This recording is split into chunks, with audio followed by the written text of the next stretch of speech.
Miira akkamii mul'ata jechuun kee waan gaariidha. Inumaayyuu yeroo hunda akka inni waa'ee koo yaadu.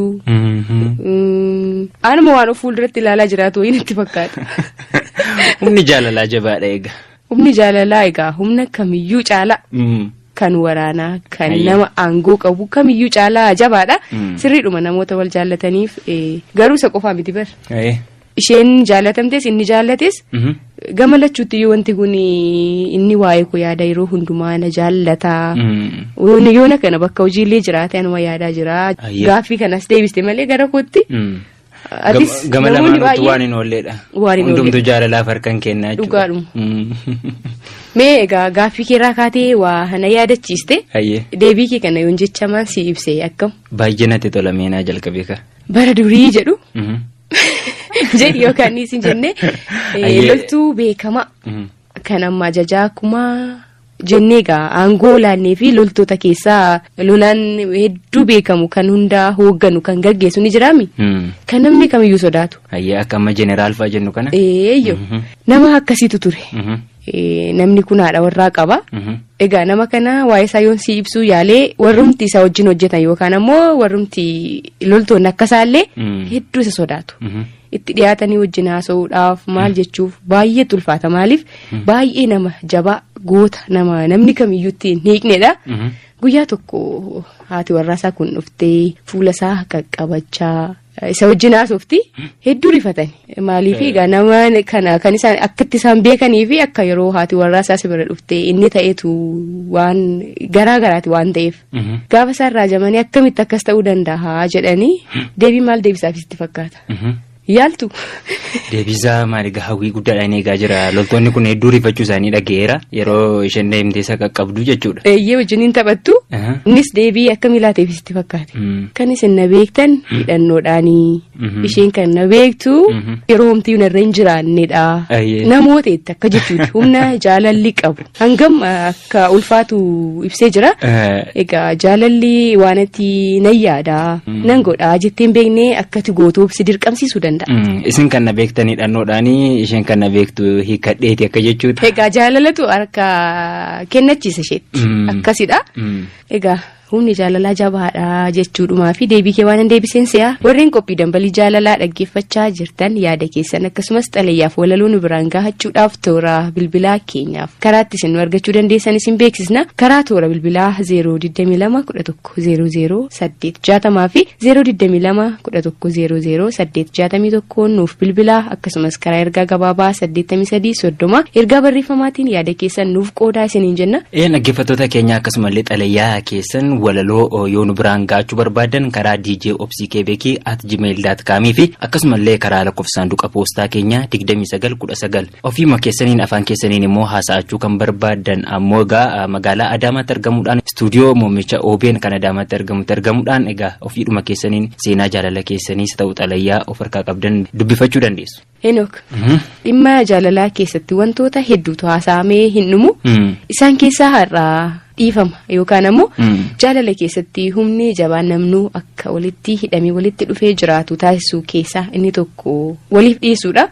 Mee kanatti aansuudhaan ammoo dhaggeeffattoota keenya seenaa barsiisu tokko dhimmuma kanarraa kan hin fagaanne tokko yoo biraan geenye maal sitti fakkaata? Egaa baay'ee natti tola. Seenaan kunis seenaa baay'ee barsiisuu danda'udha.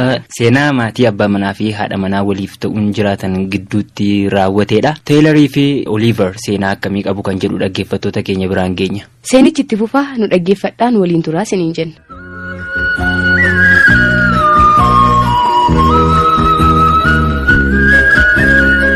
Oliiverii fi Teeler jaalalaan walitti dhufanii bultii ijaarrachuun waliin jiraatu. Oliiver dheeraa dhaabbii toleessaa bifa miidhagaa qabudha. Haadha manaa isaa Teeleriin baay'ee jaallata. Ishiinis akkasuma.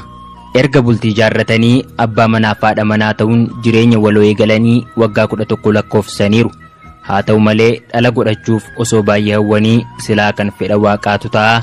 Yeroo hedduu barbaadanii garuu hin milkoofne. Lamaanuu osoo dhalaa argatanii ilmaan horachuudhaan waliin jireenya ho'aa jiraatanii yeroo hundumaa hawwii isaaniiti. Waggaa 11 hawwii dhala barbaaduutiin gidiraa arguutti osoo jiranii bultii ijaarratanii waggaa 12ffaa isaaniitti kan hawwaa turtee garaatti baattee deessees kaasuutti baachuun hungatanii hawwiin jireenya isaanii guutamee fi jireenyi itti fufe. Mucaan isaanis guddatee waggaa 2 ga'e. Guyyaa tokko ganamaa abbaan manaa irribarraa yommuu dammaqu sa'aatiin hojiitti barfateera. Innis ariitiin sireerraa ka'ee uffata isaa uffatee gara hojiitti qajeeluuf yommuu balbala saaqatee ba'uuf jedhu teessuma gubbaatti qaruuraa qorichaa afaansaa banamee jiru arge. Haa ta'u malee karaa irraa kaasee qaruuraa sana qadaaduuf hojiif waan ariifachaa jiruuf haadha manaa isaa waame. Isheenis mana keessaa hojii baay'ee qabattee waan jirtuuf tole jettee gara hojii isheetti deebite. Innis ba'ee gara hojii isaatti qajeele. Qaruuraa xinnaa sana keessa kan jiru qoricha hangi ulfaatinni isaa guddaa ta'e namoota ga'oodhaaf laatamuu daa'immaniif garuu baay'ee balaa ta'edha. Haati mana keessaa hojiin itti baay'atee ko'omteetti. Mucaan qaruuraa teessumarra jiru argee taphachaa gara qaruurichaatti adeeme. Qalamni qaruuraa sanaa fi bocni isaa miidhagaa waan ta'eef baay'ee itti toluun oolle. Qaruuricha ol kaasee qoricha keessa jiru hunda dhuge. Battaluma of wallaalee lafatti kufe. Haati isaas naasuu guddaadhaan raafamaa boo'aa mucaa ishee fudhattee gara hospitaalaatti qajeelte. Mucaan hin du'e. Haati waan qabdee gadhiistuu wallaaltee jirti.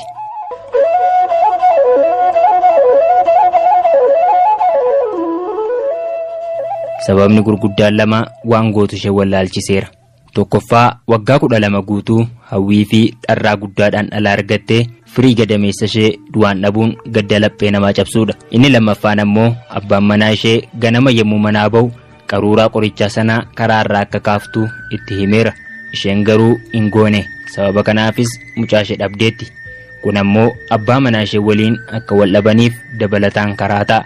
Maal jettees abbaa manaa isheetti akka himtuu bitaa itti galeera.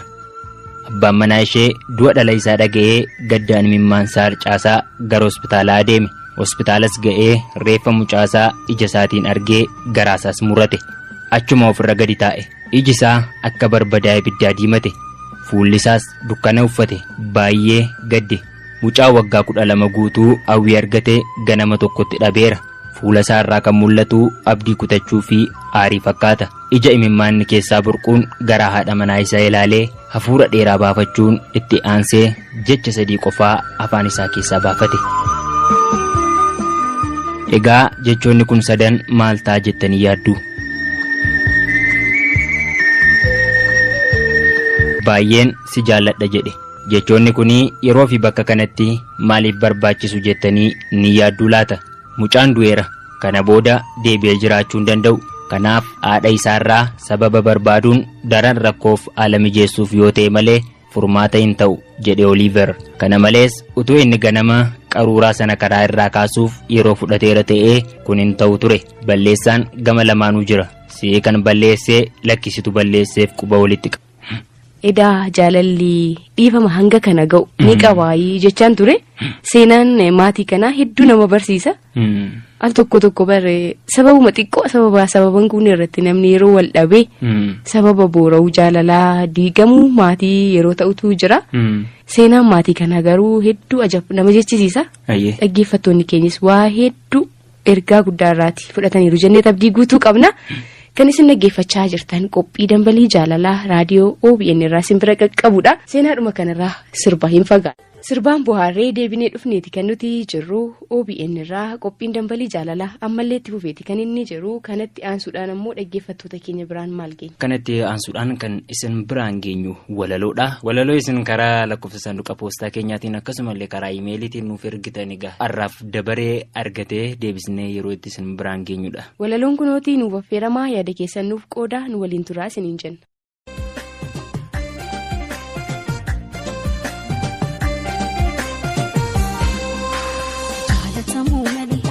Deemaan beeku kanaan dura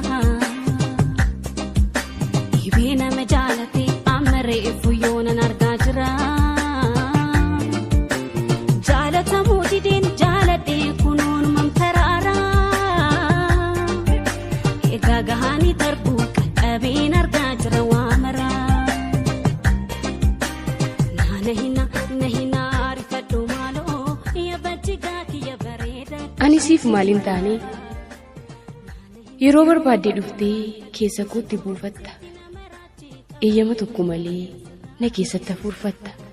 Barbaaddu dadhabsiistee feetuun nanatti horta. Barbaaddu gaggabsitee feetus onnee kee qulqulluu jaalala keetiin soorta.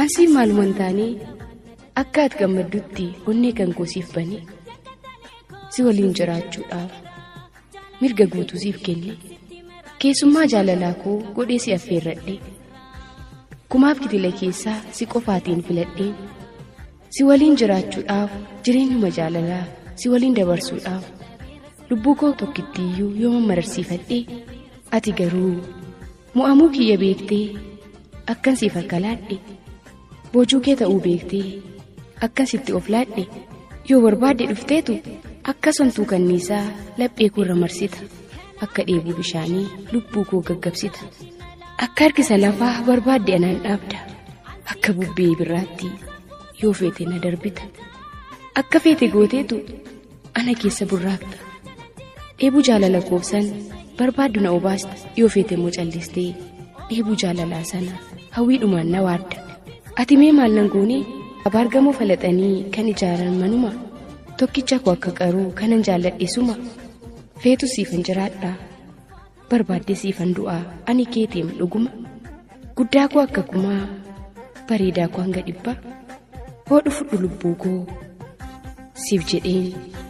Umtinuu jaalalaa jedheetu ni dubbata garuu immoo hiika isaa nama meeqatu hubata. Qubeewwan torbarraa isheen ijaaramte hiika afaan Oromoo jaalala moggaafamte laphee nama hundaa keessa seentee qabattee gurraacha adiin jenne hundumarraa finiinte. Egaa jaalalti kun kan namaa qofa miti uumama lubbuu qabdu kan gosa hundumaati. Qamaleen muka irraa lama lamaan waliitee gammachuu kolfaan guuteen taphatti walariitee kan qilleensarra kaattu simbirroonni dimbiitiin lama lamaan jiraatti kun dhiirsaan kunniitiin ujummoo fi arraagessi culullee fi qurruunii makoodiif saphaliisi daakiyyeef gogorriinii waa'ee jaalalaa beeku addatti bareechanii kormaan lukkuudhaa iyyuu kuukuluudhaan gaggabee hiriyyaa isaa waama sagaleedhaan lallabee qeensa isaa dhukkubsee kotteedhaan lafa haadhee raammoo ishee afeera garaarraa isheef yaadee kormillee babbaroodee haadha waatii waammataa jaalalaan miidhamuusaa yeedaleessee dhaammataa bookkisee bobookkisee irra deebi'ee waama jaalalaan ishee bituudhaaf okaa isheetti haama. Kan lafee dugdaa hin qabne titiisnii fi billaachi jaalala dhugaa uumtee walii wajjin jiraatti. Bineensonni bosonaa kanneen akka gafarsaa yeeyyiidhaaf jaldeessii dhadheedhaaf waldiigessaa roobii fi harree didaan qocaa fi waraabessi kaangaaroo fi bosonuun niyaalaa fi gadamsi bosonuu fi qurupheen canoodhaa fi weenniini hawaanisaa fi geeriin kanniisaa fi daammuuni jaalalanii qooddatu tokkummaan gurmaa'anii. Mee waa'ee jaalalaa harree irra haa barru beekumsa hin qabdu jennee kan yeroo hundaa abaarru harree wal dhiitti malee hilkaan walirraan fixxu firooma hidhaa jaalalaa aariif walirraan cittu kun kan inni ibsu waa'ee majaalalaati yoo rakkoon itti dhufte isaantu kan waliiti kanuma qofa seetu ree mee isin seenaa harree innaa walitti dhuftu wal fuunfattu malee kan wal cinan tarree kan biraanis ni jira bineensotuma keessaa waa'ee arbaan xiqqooshee isinitti odeessa qomoowwan arbaa keessaa tokkichi innaa du'ee arba hafeetu awwaala marmaratee boo'ee dambaliin jaalalaadhaa kan namaa qofa miti mukti dhaabbachaa oolus hin qoosu jaalalatti maangoo fi abukaadoon loomii fi paappayyaanii kan ittiin wal horani wadaroo jaalalaani. Inni kun ni daraara kun immoo firii buusa jaalala walii firee labatatti fufsiisa. Garuu egaa hunduma keessaa jaalalli namaa adda dhibantaan isaa duunaan mararoon taa'ee gadda. Nyaatarraa of agabsee yaadannoodhaan miidhama quba isaa cicciniinee imimmaaniin miicama.